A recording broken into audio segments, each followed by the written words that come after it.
आजिर recipe होची छतु तरकारी। समस्ते वीडियोटी देखिबा आगु लाइक शेयर सब्सक्राइब करेंगे।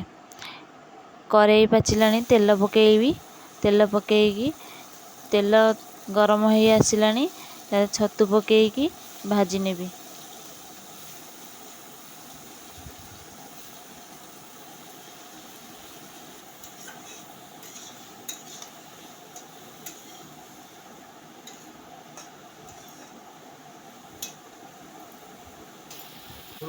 छतु को भल कि भाजी नेबी।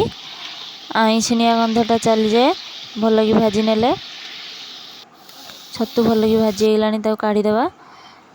तेल पकई नेबी करेई रे पियाज खंडे पकई नेबी।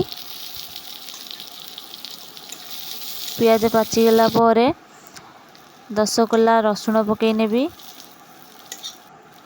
अदा 3 खंड भाजी नेबी। गोटा मसला भाजी नेबी। टमाटो भाजी नेबी काढ़ी ग्राइंडिंग करी। तेल पकई नेची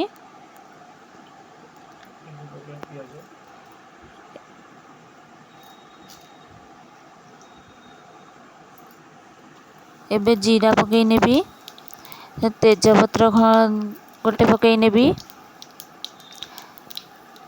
एबे प्याज पकेबी।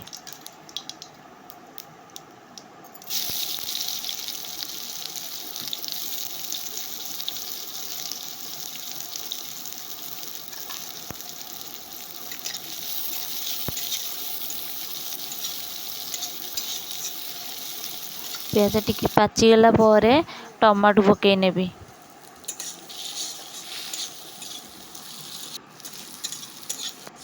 ग्राइंडिंग करथिबा मसला को पकई नेबी। भल कि कषेई नेले भल स्मेल आसी थाए।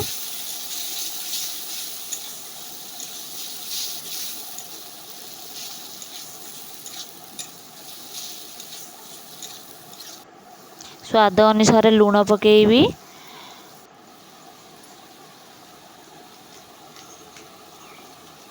गोटे चामच हलदी पकेबी। गोटे चामच लंका गुंड पकई नेबी। गोटे चामच जीरा गुंड पकई नेबी।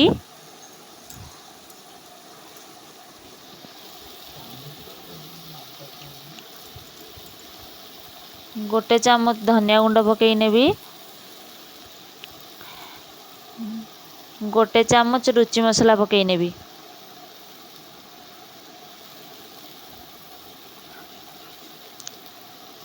भल भाବରେ कषेबी। कषेई नेला पर छतु को पकेकी भल भाବରେ कषेबी।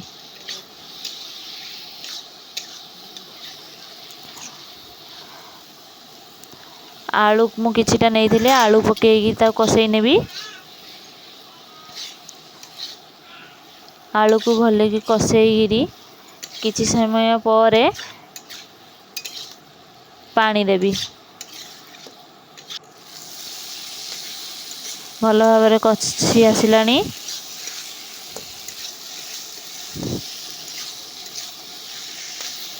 एबे पानी जोगाड़ी।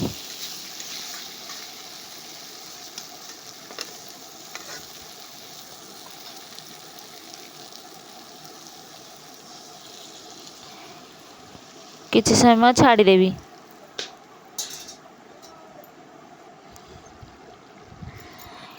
तरकारी फुटी आसिलानी। गरम मसला पकेकी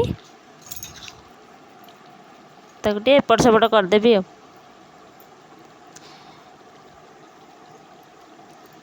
तापर धनिया पत्र पकेकी तरकारीटा को ओल्हेबी।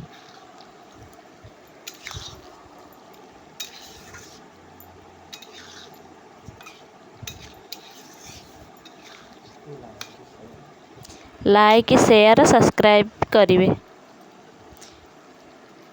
मु आशा करुच्ची कि आपण मानक वीडियोटी भल लगिवो। एबे ओल्हेई दबा।